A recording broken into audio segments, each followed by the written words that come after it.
دیکھ میاں، گھبرانا نہیں، رب نے چاہا تو سب خیر سے ٹھیک ہو جائے گا، چوکیدار کی نحیف سی آواز آئی۔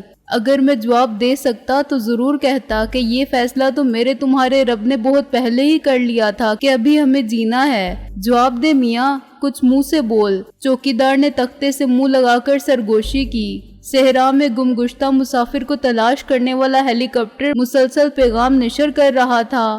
ہیلو ہیلو، ہم تمہیں دیکھ نہیں سکتے، ہماری آواز سن رہے ہو تو جواب دو۔ مگر جانے مسافر کے ساتھ ہی اس کا ریڈیو ٹرانسمیٹر بھی بیکار پڑا تھا۔ سمندر کی بیکراں وسط میں ایک تنکے کا سہارا لے کر جینے کی امید رکھنے والے کو جان بچانے والی کشتی تلاش کرتی پھر رہی تھی۔ کاش اس کے لیے ممکن ہوتا کہ وہ چلا کے انہیں متوجہ کر سکے جو اتنے قریب آ گئے تھے۔ سنبھلنے دے مجھے اے نا امیدی، کیا قیامت ہے۔ او بھائی، کوئی اندر ہے؟ کوئی بندہ ہے؟ جیوندہ ہے؟ چوکیدار بولا۔ میں نے سر کو دیوار زندہ سے ٹکرا کے اس بات میں جواب دیا، ہاں میں اندر ہوں، میں انسان ہوں اور ابھی زندہ ہوں۔ اچھا فکر نہ کر، چوکیدار نے کہا، اور میں نے اطمینان کا سانس لیا اور خود کو ڈھیلا چھوڑ دیا۔ وقت کا ایک ایک لمحہ اب اپنے وجود کی خبر دے رہا تھا۔ چوکیدار اب ٹرک سے اترا ہے، اب اس نے آگے والا دروازہ کھولا ہے، اب شاید وہ اندر لگی ہوئی چابیاں نکال لایا ہے، اب اس کے ہاتھ ٹول باکس میں صحیح چابی لگا رہے ہیں۔ ٹول باکس کھل گیا ہے، اس میں جیک ہوگا، ہینڈل ہوگا، ویل سپنر اور سکرو ڈرائیور ہوں گے۔ چوکیدار کے ہاتھ اوزاروں کو ٹٹول رہے تھے۔ اوزاروں کی آواز کتنی خوشگوار ہے، بالکل رابعہ کی ہنسی۔ رو مت رابعہ، تیرے میرے بیچ صرف یہی رات حائل ہے، رونے سے کچھ نہیں ہوگا، سورج تو صرف زمین کے گرد گھومتا ہے۔ چوکیدار نے کوئی بڑا سا سکریو ڈرائیور کونے کی درز میں پھنسا کے زور لگایا اور درز پھیلی تو لوہے کی ہر کیل بولی جس نے تختوں کو ایک دوسرے سے پیوست کر رکھا تھا۔ چوکیدار نے سکریو ڈرائیور کو نیچے لا کے پھر زور لگایا اور ایک تختہ بڑی آواز کے ساتھ ٹرک میں گرا۔ چوکیدار اب ہانپ رہا تھا، لیکن اس کی آنکھوں نے 6 انچ چوڑے شگاف میں سے مجھے دست و پابستہ دیکھ لیا تھا۔ کونے کا تختہ ہی زیادہ کیلوں سے جڑا ہوا تھا، باقی تختوں میں صرف اوپر نیچے کیلیں ٹھوکی گئی تھی۔ اس نے اوپر سے دوسرے تختے کو الگ کیا اور پھر ہاتھوں سے کھینچ کر نچلے حصے سے جدا کر دیا۔ خلا اب 1 فٹ کا ہو گیا تھا، لیکن ہنستا جان چوکیدار کی جسمانی قوت اس کا ساتھ چھوڑ رہی تھی۔ میں کینوچے کی طرح نیچے کھسکا، جسم کو سمیٹ کر فرش کے ساتھ پوری قوت سے پھیلایا اور میرے پاؤں 1 فٹ کے شگاف سے باہر نکل گئے۔ چوکیدار کے ہاتھ میرے پاؤں سے مس ہوئے۔ اس نے رسی کی مضبوطی اور ہر گرہ کی سختی کا اندازہ کیا اور نہ جانے کیا سوچ کے نیچے اتر گیا۔ نہ طاقتی کے سبب وہ ٹرک سے اترنے کی بجائے گرا مگر کھڑا ہو گیا۔ میں نے لیٹے لیٹے 1 فٹ کے اس روشن دان میں سے اس کا تاریک سایہ دیکھا جس کے پس منظر میں تاروں بھرا آسمان تھا اور پھر کچھ نیچے سرکا۔ چند منٹ بعد چوکیدار پھر نمودار ہوا۔ سخت کوشش سے اس نے اپنے بوجھ کو اوپر گھسیٹا اور گھٹنوں کے بل بیٹھ گیا۔ اس نے تیلی جلائی تو مجھے تھکن کی جگہ اس کے چہرے پر نور دکھائی دیا، جیسے وہ انسان نہیں فرشتہ ہے جو خدا کے حکم سے صرف میری زندگی بچانے کے لیے اترا ہو۔ اس نے کانپتے ہاتھوں کی پناہ میں دیا سلائی کے ننھے سے شعلے کو روشن رکھا اور آہستہ آہستہ رسی کے نیچے لے آیا۔ ایک تیلی بجھ گئی تو اس نے دوسری جلائی اور رسی کا ایک بل ایک ہی جگہ سے جلنے لگا۔ میں نے پیروں کو پھیلا کے زور لگایا اور ایک بند ٹوٹ گیا، باقی بل ڈھیلے پڑ گئے۔ چوکیدار نے ان کو میری پنڈلیوں سے جدا کیا۔ مردہ ہو جانے والی رگوں میں خون پھیلا تو درد کی ٹیس اٹھی۔ چوکیدار اس تمام کارروائی کے دوران مجھے مسلسل تسلی دیتا رہا تھا اور میرا حوصلہ بڑھاتا رہا تھا، اپنے ٹوٹے پھوٹے الفاظ میں اور دیہاتی لہجے میں، لیکن میں الفاظ کے مفہوم پر غور ہی کہاں کر رہا تھا۔ میں تو دل ہی دل میں اس ہستی مطلق کے انتظار اور اس کی قدرت کاملہ کے سامنے آدمی کی بے بسی پر غور کر رہا تھا۔ اس نے ایک لفظ کن کہا اور وہ ہو گیا۔ فتح مندی کا غرور رکھنے والے مٹ گئے اور شکست خوردہ فاتحہ کہلائے۔ جو خاک نشین تھے مسند نشین ہوئے، جو تاجدار تھے فقیر ہوئے۔ ایک بے بس، وفادار، بے ہوش و ناتواں چوکیدار کو قتل کرنے والے اس انجام سے دوچار ہوئے جو ان کے تصور میں بھی نہ تھا۔ میں نے جسم کی توانائی کو مجمع کر کے خود کو کچھ اور نیچے کھینچا، یہاں تک کہ میرا دھڑ اس 1 فٹ چوڑے شگاف تک پہنچ گیا۔ اگر میرے ہاتھ بندھے ہوئے نہ ہوتے تو میں پہلو کے بل سمٹ کے نکلنے کی کوشش ضرور کرتا، لیکن ہاتھ کمر کی طرف تھے۔ چوکیدار نے تیلی جلا کے دیکھا اور سمجھ گیا کہ میرے رک جانے کی وجہ کیا ہے۔ اس نے وہی سکرو ڈرائیور اٹھایا اور اوپر سے تیسرے تختے کی درز میں پھنسا کے زور لگایا۔ हर कील किसी चट्टान में बेवस्त पौधे की जड़ की तरह निकल आई और तख्ता नीचे की तरफ झुका तो चौकीदार ने इसे खींच लिया। नीचे की कीलें तख्ते के वजन से ही मुड़ के अलग हो गईं। मैं उठ बैठा और खड़े होने की कोशिश में धड़ाम से गिरा। मेरे पैर अभी जिस्म का वजन उठा के तवाज़ुन बरकरार रखने के काबिल नहीं हुए थे। चौकीदार ने मेरे मुंह पर से टेप उतार दिया। ना ना, होले होले पुत्र। चौकीदार ने मुझे सहारा दिया और मुझे अपने आप से शर्म आई। मुझसे ज्यादा तो खुद चौकीदार को सहारे की जरूरत थी। जिस्मानी तौर पर वो मुझसे कम और उम्र में बहुत ज्यादा था। मेरे तो सिर्फ हाथ पैर बंधे हुए थे, लेकिन वो सर की चोट के असर से घंटों बेहोश पड़ा रहा था और फिर भी ये इसी की हिम्मत थी कि अपने साथ इसने मुझे भी बचा लिया, वरना ये भी हो सकता था कि वो उतर के भाग जाता। अब इसने आहिस्ता आहिस्ता मेरे हाथ से लिपटी हुई रस्सी खोली जो हथकड़ी से ज्यादा मजबूत थी। मैंने दोनों हाथों को सीधा किया तो मेरे शानों का हर जोड़ और बाजुओं का हर पट्टा दर्द बन गया। मुजस्सिम दर्द जो कलाइयों से आगे उंगलियों में और उंगलियों की पोरों तक फैलता चला गया। मैं लकड़ी के इसी संदूक का सहारा लेकर बैठ गया और लंबे लंबे सांस लेने लगा। मेरी जिस्मानी तवानाई बड़ी सरत से बहाल होने लगी थी। दौराने खून के मामूल पर आ जाने के बाद हाथों और पैरों का दर्द नाकाबिले बर्दाश्त नहीं रहा था। चौकीदार मेरे सामने बैठा मुझे गौर से देख रहा था। अनपढ़, कम हैसियत और कमजोर शख्स ने अभी तक मुझे पहचाना नहीं था। बाबा, मैंने कुछ देर बाद कहा, आज तुमने मेरी जिंदगी बचा ली। ना पुत्र, ए कुफर दा कलमा है। वो उंगली ऊपर उठा के बोला, इसदा हुक्म ना होवे तो बंदा क्या कर सकता है। मैं तुम्हारी हिम्मत की दाद देता हूँ। इस हालत में भी तुमने हौसला नहीं हारा और मेरा साथ नहीं छोड़ा। मैंने हाथों पैरों को मुतहरिक रखते हुए कहा, तुम्हारा ये एहसान भी मुझ पर एक कर्ज रहेगा, जब चाहो वसूल कर लेना। तुम्हें मालूम है मैं कौन हूँ? की जाना मैं कौन बुलिया, मैं कौन हूँ ए हम नफ्सो। अगर मेरी असल देखी जाए तो मैं एक प्रिंस हूँ। मेरी रगों में एक नवाब खानदान का खून दौड़ रहा है और मैं एक शहजादा हूँ, क्योंकि पदरम सुल्तान बाप बन के पुरदर्श करने वाला शख्स वजीर खान था। बेशक जिंदगी खुदा की दी हुई थी, मगर उसकी हिफाजत दूसरों ने की और वो सब भी अपना अपना कर्ज मुझ पर छोड़ गए। यौमे हशर में किस किस का कर्ज चुकाऊंगा? सलामत शाह का, इस नाबीना बूढ़ी औरत का जिसने मेरी अमानत मेरे हवाले करने से पहले फरिश्ता अजल का मुकाबला किया,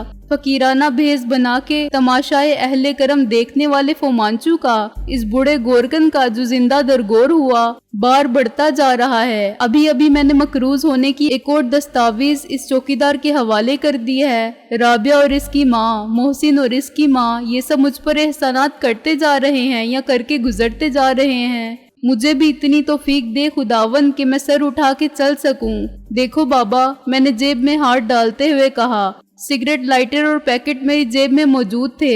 मैं भी इस फैक्ट्री का एक मालिक हूँ जिसमें तुम चौकीदार हो। चौधरी दिलावर की तरह मैं वजीर खान का बेटा हूँ। आप वजीर खान मरहूम के। शिद्दत जज्बात से इसकी आवाज बंद हो गई।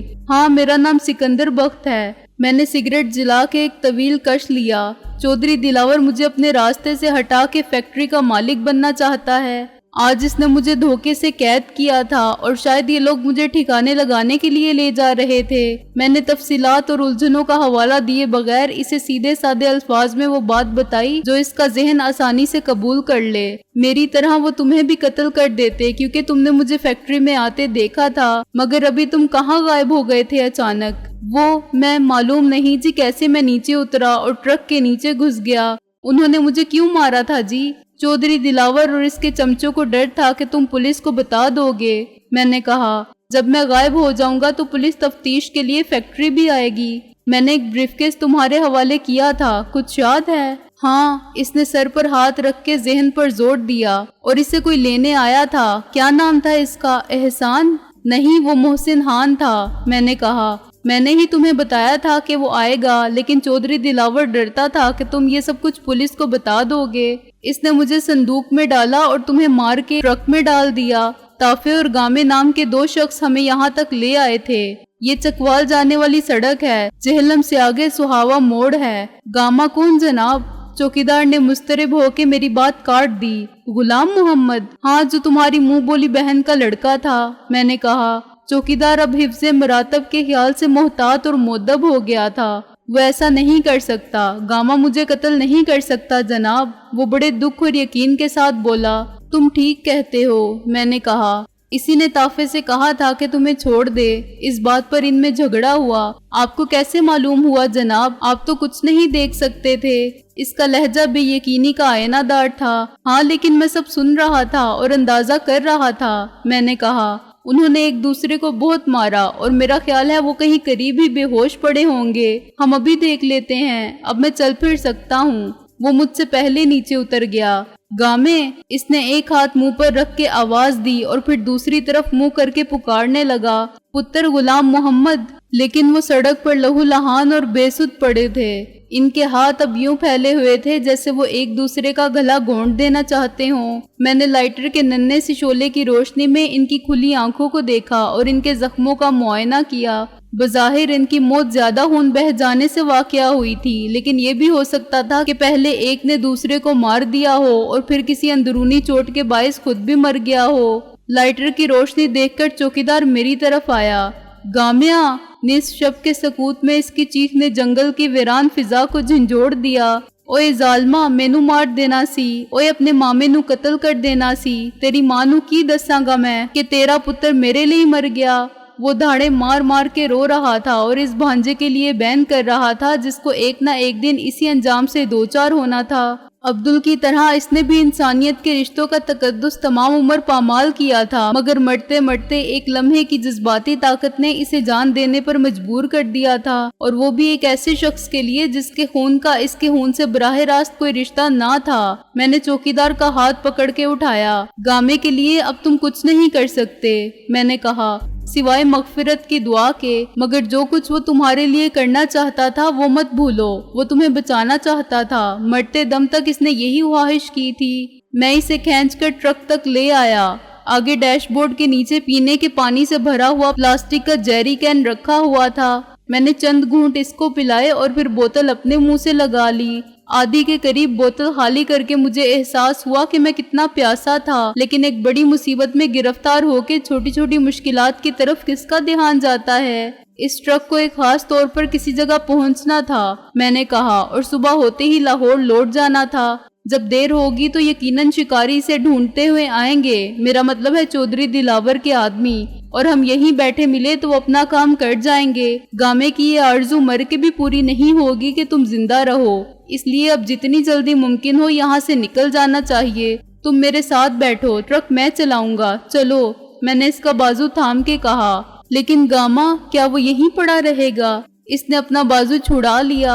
वो मेरी खातिर मर गया और गामे को पुलिस पहुंचा देगी, मैंने कहा। कल परसों तक इसकी लाश गांव पहुंच जाएगी। हम इसे अपने साथ नहीं ले जा सकते। रास्ते में किसी ने देख लिया तो बहुत सी कानूनी मुश्किलात पैदा हो जाएंगी, तुम्हारे लिए भी और मेरे लिए भी। मैं इसे छोड़ के नहीं जाऊंगा मालिक, वो तल्ख लहजे में बोला। आप जाएं। मजबूरन मैंने गामे की लाश को उठा के ट्रक के पिछले हिस्से में इसी संदूक के अंदर रखा जिसमें कुछ देर पहले मैं कैद था। लाश को छुपाने के लिए मुझे बॉक्स का रुख बदलना पड़ा ताकि खुला हिस्सा दूसरी तरफ हो जाए। खतरा इसके बावजूद था कि राह में कोई चेक न कर ले, लेकिन फौरी तौर पर इससे ज्यादा परेशान कुन मसाइल दो थे। एक ये कि कहीं वापसी के सफर में खाली सड़क पर शिकारी न मिल जाएं। वो ट्रक को फौरन शिनाख्त कर लेंगे और इनका मुकाबला आसान ना होगा क्योंकि वो मुसल्ला होंगे। दूसरा मसला चौकीदार और गामे का था। चौकीदार को मैं बासानी बस या वैगन में बिठा के रवाना कर सकता था और समझा सकता था कि जब तक खतरा टल ना जाए वो रूपोश रहे, लेकिन लाश को तिलागंग के पहाड़ी इलाके में किसी दूर अफ्तादा गांव तक पहुंचाना बहुत बड़ा मसला था। गामा तबई मौत मरा होता तो मैं इसके ताबूत को पूरे ट्रक का किराया अदा करके भेज सकता था। वो रकम भी मेरी जेब में महफूज थी जो रिजवी साहब ने गाड़ी की मुरम्मत के अखराजात के लिए दी थी। लेकिन गामा एक खूनालूद लाश था जिसे किसी एम्बुलेंस या ट्रक के जरिए इस वक्त तक अरसाल नहीं किया जा सकता था जब तक कि पुलिस की इब्तदाई तफ्तीश के मरहले तय ना हो जाएं और पोस्टमार्टम ना हो जाए। इस चक्कर में चौकीदार के लिए बहुत खवारी थी और रूपोशी नामुमकिन थी। चुनाचे दूसरी सूरत हाल यही रह जाती थी कि मैं खुद लाश को इसके गांव तक पहुंचाऊं और किसी किस्म की कानूनी कार्रवाई के बगैर तदफीन करवा दूं। चौधरी दिलावर को मालूम ही ना होगा कि ताफा कैसे मारा गया और गामा किधर गया। लेकिन ये बड़ा लंबा और खतरनाक काम था। ट्रक पर MWD इंजीनियरिंग कॉम्प्लेक्स लिखा हुआ था। ये ट्रक जहाँ से भी गुजरता पहचाना जाता, खसूसन छोटे कस्बों और देहात में। और अगर एक तरफ का सफर 6-7 घंटे का हो तब भी तदफीन के बाद लाहौर पहुँचने के लिए मुझे 2 दिन दरकार थे। एक आम ड्राइवर के मुकाबले में मेरी पोजीशन कदरे बेहतर थी। मैं किसी भी पुलिस अफसर से ज्यादा इत्तमाद के साथ बात कर सकता था। इनमें इतना दमखम नहीं होता कि किसी फैक्ट्री के मालिक से अकड़ फूं कर सके जो फरफर अंग्रेजी बोलता हो। मेरा दूसरा सहारा 3,500 की वो रकम थी जो मेरी जेब में महफूज रह गई थी, शायद इसलिए कि मेरे दुश्मनों को मेरे पैसे की जरूरत ही नहीं थी। मैंने लाश के बारे में सारी सूरत हाल चौकीदार को समझा दी। अब इसके सिवा कोई सूरत नहीं कि मैं खुद तुम्हें गांव छोड़ाऊं। गांव में कोई थानेदार है? नहीं सरकार, थाना तिलागंग का ही लगता है, वो बोला। वो गश्त पर आते रहते हैं, हराम खाने और हरासा करने के लिए। मैंने कहा, खैर तुमको बयान देना है कि गामा कोठे से गिर गया था। मारपीट, चौधरी दिलावर या ताफे का जिक्र नहीं करना है, समझे, वरना फंस जाओगे लंबे चक्कर में। गामे की माँ को समझाना तुम्हारा काम है। गांव वालों को सिर्फ ये मालूम होगा कि गामा रात को छुट्टी लेकर घर आया था और जरा सी देर बाद ये हादसा पेश आ गया। फिर फौरन तदफीन करवा देना, लाश को साफ सुथरा करवा के। जो आपका हुक्म सरकार। और मैंने ट्रक को स्टार्ट किया। अपने अंदाज पर भरोसा करते हुए मैं बहुत जल्द इस सड़क पर आ गया जो सुहावा के करीब GT रोड से जा मिलती थी। मकसद सिर्फ ये है कि बात जितनी जल्दी खत्म हो जाए अच्छा है, मैंने कहा, वरना चौधरी दिलावर तक पहुंच जाएगी। वो सादा लोह और सीधा साधा आदमी था जिसका जहन शकूक, वसवसों और अंदेशों के जंगल से दूर रहता था। वरना वो पूछ सकता था कि आखिर चौधरी दिलावर से ये बात कैसे छुपी रह सकती है। क्या गांव के लोग इस ट्रक को और इस ड्राइवर को नहीं पहचान लेंगे जो खुद को फैक्ट्री का मालिक कहता था? क्या फैक्ट्रियों के मालिक खुद अपने मुलाजमों की मैयत इनके आबाई घरों तक पहुंचाते हैं? मैं खुद नहीं चाहता था कि इस ट्रक में मैं खुद अपना इश्तिहार देता हुआ इतनी दूर तक जाऊं, लेकिन इस मसले को किसी और तरीके से हल करने की अभी तक मेरे जहन में कोई सूरत नहीं आई थी। चुनाचे मैंने इस पर सोच विचार मुलतवी कर दी। तुम वजीर खान को जानते थे चौकीदार? मैंने अचानक कहा। आते जाते देखा था जनाब, चौकीदार बोला। सलाम का जवाब बड़ी हुश अखलाकी से देते थे, घर बार का हाल भी पूछ लेते थे। वो बाकायदगी से फैक्ट्री में आते थे हर रोज? मैंने कहा, पहले तो रोज ही आते थे, फिर कभी कभार आने लगे। मैंने सुना था वो बीमार हैं। आखिरी बार आए थे तो बहुत कमजोर थे, वो बोला। मीर साहब के साथ आए थे। और मीर साहब के बारे में तुम्हारा क्या ख्याल है? मैंने कहा, गालबन इसे इल्म नहीं था कि मुझ पर मीर साहब के कत्ल का इल्जाम है। वो भी अच्छे आदमी थे, खुदा इन्हें जन्नत नसीब करे। चौकीदार बोला, मुझे उन्होंने ही मुलाजिम रखा था। कब? मैंने कहा, तुमसे पहले तो सिर्फ गामा यहाँ काम करता था। हाँ जी, इसी ने मुझे चिट्ठी डाली थी, वो बोला। पहले मैं मीर साहब का चपरासी था, फिर यहाँ चौकीदार मर गया। मेरा मतलब है फैक्ट्री में किसी ने इसे रात के वक्त मार दिया। मार दिया? मैंने चौंक कर कहा।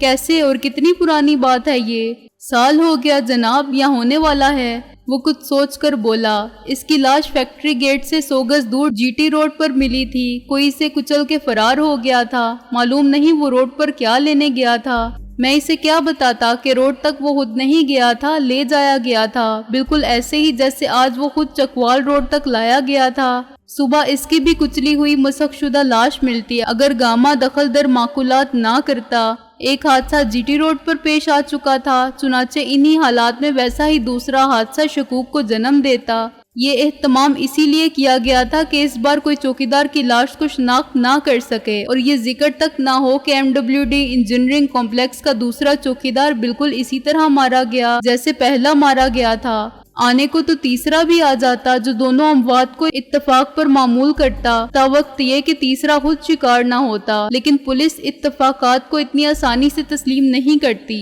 हर चौकीदार महरम में राज़े दरूने मैखाना हो जाता है। ये देखता रहता है कि कौन आ रहा है और क्या जा रहा है, और तजस्सुस की हद तक तो ठीक है, लेकिन वो फर्ज शनासी को जरूरी समझते हुए रोक टोक करने लगे या सचमुच का चौकीदार बन के कोई नाजायज चीज नाजायज तरीके पर ना निकलने दे तो हादसे का शिकार हो जाता है। और शिकारी हमेशा वही रहते हैं जो कभी सामने नहीं आते। चौकीदार, मैंने कुछ देर बाद कहा। सुहावा मोड़ अब ज्यादा दूर नहीं रहा था। मुझे GT रोड पर ट्रैफिक लाइट्स नजर आने लगी थी। तुमको साल भर में मालूम तो हो गया होगा कि फैक्ट्री में ज़रूरी मशीनरी और आलात बनते हैं। کیا اس عرصے میں تم نے کوئی غیر معمولی بات دیکھی؟ مثلاً یہ کہ اندر کوئی غلط کام ہو رہا ہے یا فیکٹری میں غلط قسم کے لوگ آنے لگے ہیں؟ نہیں مالک، ہمارا کام دروازے کے باہر تھا، اندر کی ہمیں کوئی خبر نہیں۔ وہ بولا، بابو جسے چٹ بنا دیتا تھا اسے اندر جانے کی اجازت تھی۔ اندر سے کوئی گاڑی نکلتی تھی تو پاس کے بغیر نہیں جاتی تھی، اور پاس پر خود چودھری صاحب دستخط کرتے تھے۔ جس بابو کا تم ذکر کر رہے ہو، میں نے کہا، وہ جو باہر کیبن میں بیٹھا ہر وقت جاسوسی ناول پڑھتا رہتا ہے، اسے ملازم ہوئے کتنا عرصہ ہوا ہے؟ میرے ذہن میں یہ خیال آیا کہ شاید وہ کلرک اس چوکیدار کے مقابلے میں زیادہ معلومات رکھتا ہو۔